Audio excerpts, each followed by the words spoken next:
सुंदरवन के जंगल में सोनू नाम का खरगोश अपनी बेटी टीना के साथ रहता है। सोनू की पत्नी चंपा लोमड़ी की मौत कैंसर से हो गई है, इसलिए बेचारी टीना थोड़ी गुमसुम सी रहती है। वो किसी के साथ खेलने भी नहीं जाती, जिसे देख सोनू बहुत दुखी और उदास रहता है। टीना बेटी, तू भी जाकर बच्चों के साथ खेल ले, यहाँ क्यों बैठी है? नहीं पापा, मुझे नहीं खेलना है, मेरा खेलने का मन नहीं करता है। पर बेटी, तेरी उम्र की जानवर तो खेलते कूदते रहते हैं और तू है कि ऐसी बैठी रहती है। खेलने कूदने की उम्र है तेरी, खेला कर।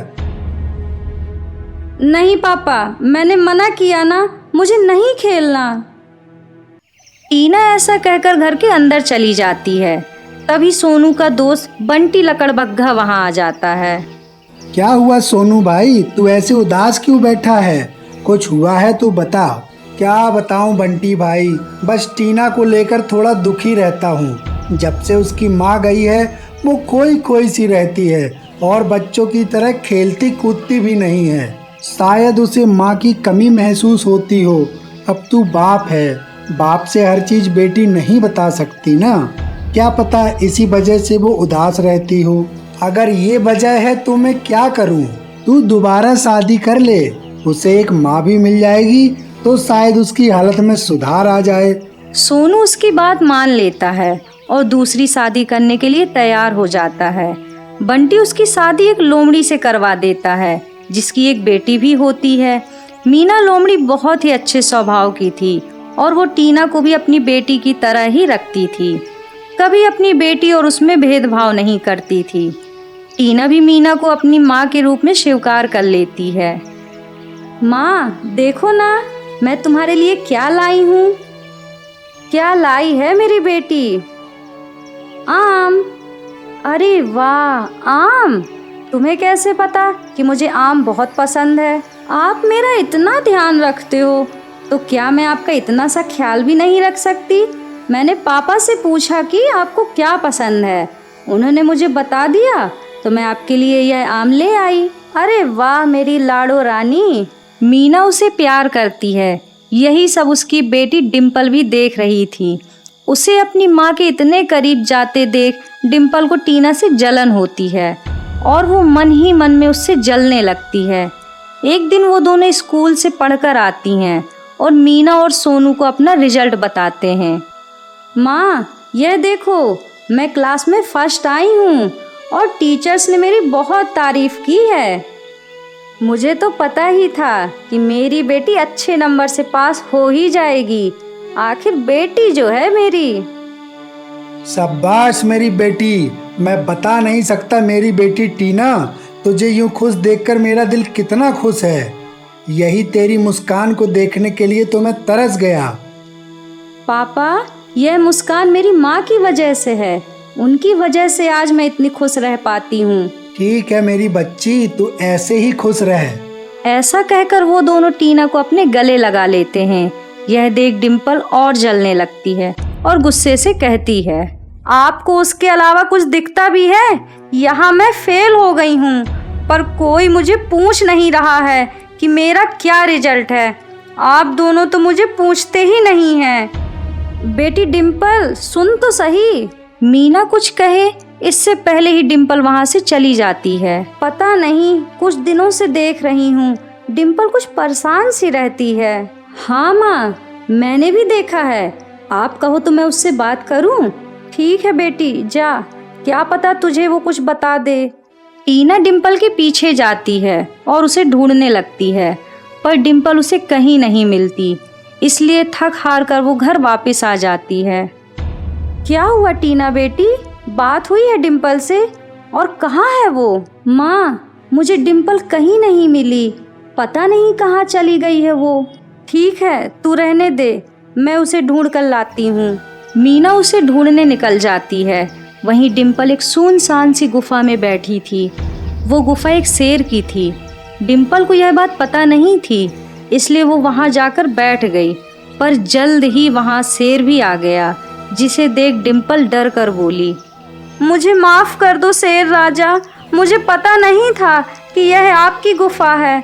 नहीं तो मैं यहाँ कभी नहीं आती। गलती की माफी नहीं होती। अब तुमने जो गलती कर दी है उसकी सजा तो तुम्हें मिलकर रहेगी। कई दिनों से मैं भूखा हूँ, आज तुम्हें खाकर पेट भरूंगा। डिम्पल बहुत डर जाती है, उसे समझ नहीं आता कि वो क्या करे, इसलिए वो शेर से कहती है, मुझे छोड़ दो, मैं तुम्हें मुझसे भी ज़्यादा मोटा और तंदुरुस्त शिकार ला कर दूंगी। कृपा करके मुझे छोड़ दो। तुमसे भी मोटा शिकार? हाँ, मेरी सौतेली बहन, वो मुझसे बहुत ज़्यादा मोटी है और मांस भी बहुत है उसमें। मैं तुम्हें उसे लाकर सौंप दूंगी, प्लीज़ तुम मुझे छोड़ दो। ठीक है, मैं तुम्हें छोड़ दूंगा, पर कल तू उसे मेरे पास लेकर आएगी। ठीक है, मैं कल उसे तुम्हारे पास जरूर लेकर आऊंगी, प्लीज़ मुझे जाने दो। शेर उसे छोड़ देता है और डिम्पल अपने घर चली जाती है। रास्ते में आते हुए वो यही सोचती है कि वो कैसे टीना को उस शेर के पास लेकर जाएगी। तभी उसकी माँ भी उसे मिल जाती है। तू कहाँ थी मेरी बेटी? पता है मैं कितनी परेशान हो गई थी, तुझे एक पल भी ना देखूं तो मेरी जान निकल जाती है। हाँ, झूठ मत बोलो माँ, मैं सब जानती हूँ कि तुम्हारी जान कौन है। आजकल टीना पर बहुत प्यार आता है ना तुम्हें। बेटी, यह तू कैसी बातें कर रही है? तुम दोनों मेरे लिए एक जैसे हो, मैंने कभी तुम दोनों में फर्क नहीं किया। मीना डिम्पल को लेकर घर आ जाती है। खाना खाकर सभी सो जाते हैं, पर डिम्पल को नींद नहीं आती क्योंकि वो उस शेर के बारे में ही सोच रही थी। क्या हुआ डिम्पल, तू अभी तक सोई नहीं? नहीं, वो नींद नहीं आ रही है। क्यों, क्या हुआ मुझे बता। टीना, बात यह है कि मेरे सोने के कंगन कहीं जंगल में गिर गए हैं और वो मेरे पिता की आखिरी निशानी है। बस यही सोचकर उदास हूँ कि वो मुझे मिलेंगे भी कि नहीं। ऐसी बात है तो कल हम दोनों तेरे कंगन ढूंढने चलेंगे और मुझे भरोसा है तेरे कंगन जरूर मिल जाएंगे।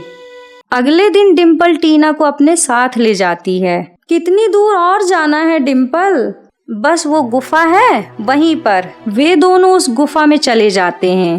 तभी शेर उन्हें घेर लेता है। देखो शेर राजा, मैंने अपना वादा पूरा किया, अब मुझे जाने दो। तू तो कह रही थी कि तेरी बहन बहुत ही मोटी है और मांस भी उसमें ज्यादा है।